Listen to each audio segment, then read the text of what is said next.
Caracas did not explode. It went quiet. No firestorms, no collapsing cities, no shock and awe, just darkness, helicopters, and a knock on the door of power. At dawn on the 3rd of January 2026, the United States did something unprecedented. It did not topple a regime. It did not bomb a capital. It removed a man. Nicolás Maduro was captured alive. So was his wife. No U.S. soldiers killed. Limited strikes, precise targets, a nation still standing. This was not war as destruction. This was war as design. Satellite images tell the story, not of chaos, but of restraint, of corridors, not carpet bombing, of signals, not annihilation. And that should make you pause.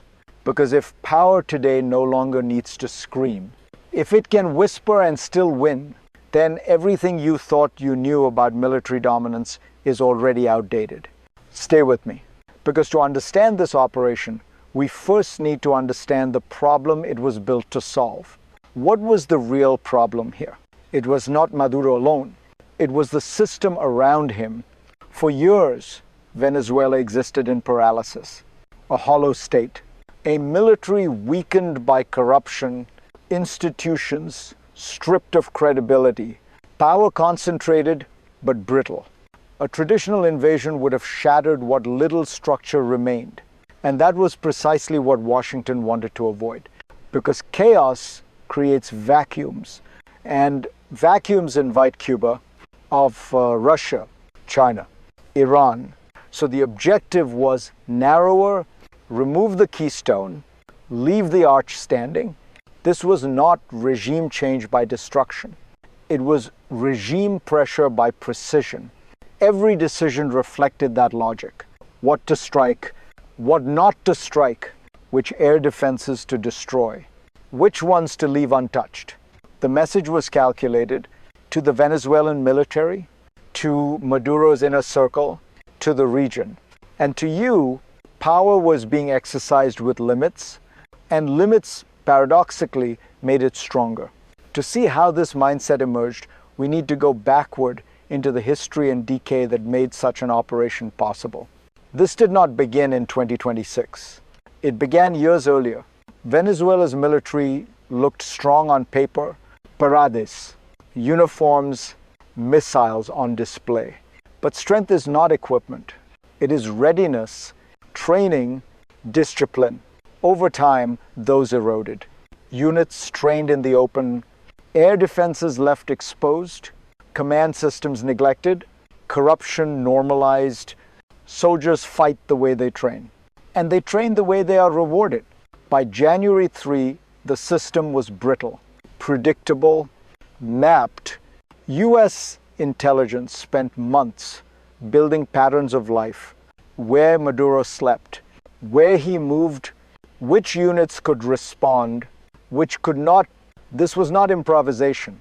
It was choreography. When electronic warfare degraded Venezuelan command and control, the response never came.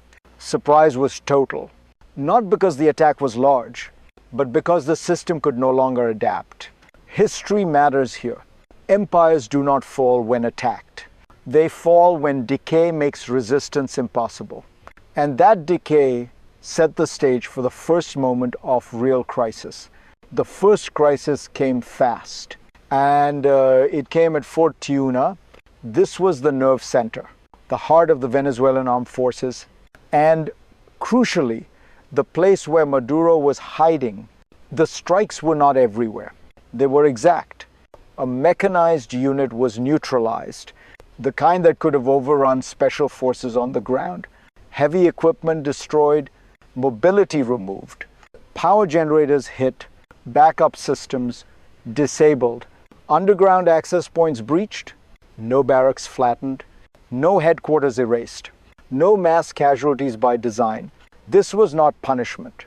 It was isolation. Cut the electricity, cut the movement, cut the response time, and suddenly the bunker is no longer a fortress. It is a trap. That moment mattered because it showed the difference between dominance and destruction. If you are watching this closely, you should ask yourself, how many regimes still believe hiding behind hardware is enough? If this analysis helps you see power differently, pause for a second. Like the video, share it. These details matter more than headlines because Fort Tiuna was only the beginning. The deeper logic of this operation was still unfolding. What looks limited on the surface hides a deeper mechanism. This operation was built around corridors, not total air supremacy. Selective access. Air defenses were not erased. They were edited, specific radar sites destroyed, specific missile batteries removed, just enough to open a clean path for helicopters. Everything else stayed standing. Why? Because systems communicate through behavior, and restraint is a message. By leaving large portions of the Venezuelan military untouched, the United States signaled something critical. You are not the enemy unless you choose to be. That matters. It preserves options. It keeps command structures intact. It allows order after the shock. Electronic warfare did the rest. Communications collapsed. Decisions stalled. Confusion replaced coordination. Surprise was not accidental. It was engineered. And when the system finally tried to react, it was already too late. This is how modern power works. Not by overwhelming everything, but by overwhelming the right things. And that brings us to the second moment of escalation, one that carried far more risk. The second crisis was quieter and more dangerous because this time civilians were in the frame, limited strikes still kill, even precise ones. Missiles hit air defenses near neighborhoods, communication sites near homes. One mistake, one blast radius too wide, 75 people died, including Cuban special forces guarding Maduro. 2 were civilians. No headlines celebrate that. But power must account for it. This was the edge of control, where precision meets reality, where restraint is tested. The United States accepted this risk because abandoning the mission would have meant something worse. A prolonged fight, urban chaos, far more deaths.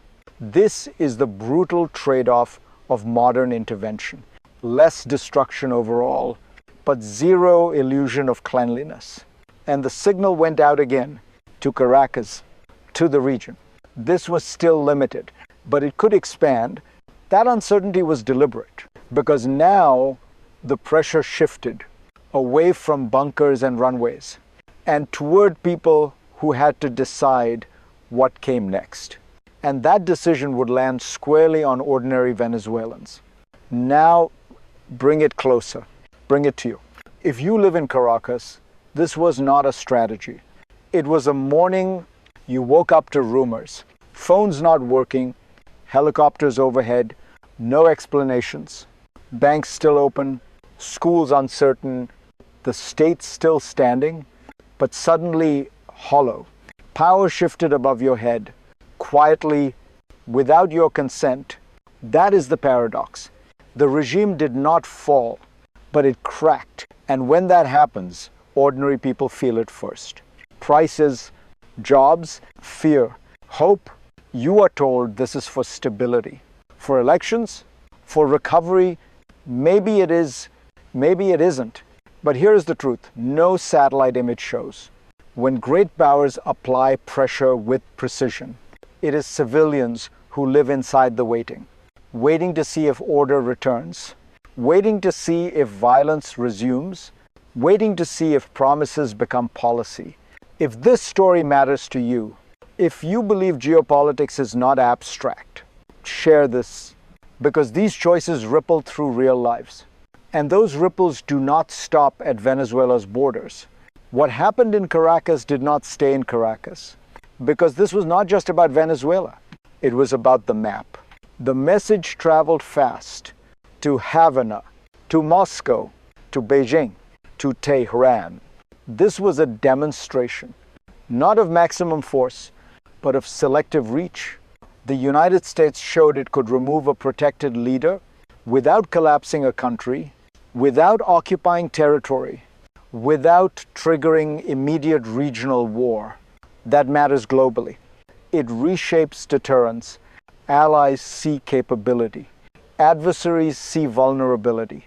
Energy markets took note. Migration corridors recalculated risk. Regional militaries re-evaluated their assumptions about air defense, camouflage, and readiness. This operation sat at the intersection of geopolitics and restraint. Power carefully framed to avoid escalation, but strong enough to be unmistakable. And that balance is fragile, because once a precedent is set, others will test it, copy it, or try to break it. Which brings us to the most difficult question of all. What happens next? From here, the future splits, not into certainty, but into scenarios. First, the optimistic path. Pressure works. Delcy Rodriguez, Cooperatives. The military holds together. Economic rules stabilize. Oil flows increase under new guarantees. Elections follow, not overnight, not cleanly, but directionally forward. Power transitions without collapse. This is what precision was meant to enable. Second, the middle path. Nothing breaks. But nothing truly changes. Deals are partial. Reforms are cosmetic. Old elites adapt instead of exit. The state survives, so does corruption. This is stability without renewal, order without legitimacy. History tells us this path is common and dangerous in slow motion. Then, the worst case, signals are ignored, power fragments, rival centers resist, follow-on strikes become necessary, pressure escalates, restraint erodes. What began as control turns into coercion, and coercion invites backlash. This is the risk embedded in precision. It lowers the threshold for use, but not the consequences of failure. Which scenario emerges depends on decisions made now. Not by satellites, not by soldiers, but by politicians operating inside a system that has been cracked but not yet rebuilt. And that is where this story truly ends. This operation was never about a night in January. It was about a lesson. Power today does not need to destroy to dominate. It needs to understand systems and touch them at the right points. Maduro's capture proved that. The hard part is over. The dangerous part begins now. Because removing a leader is easy. Reshaping incentives is not. Venezuela now sits at a crossroads between reform and relapse, between renewal and repetition. And here is the uncomfortable insight. Precision creates opportunity, but it does not create outcomes. That work belongs to politics, to institutions, to choices made under pressure. For you watching this, the takeaway is simple. The world is entering an era where power moves quietly, selectively, without warning. If you still think geopolitics is about big wars and loud moments, you are already behind. If this analysis helped you see the system beneath the headlines, share it, subscribe, stay curious. Because the next chapter of global power will not announce itself. It will arrive silently, and when it does, only those paying attention will understand what just happened.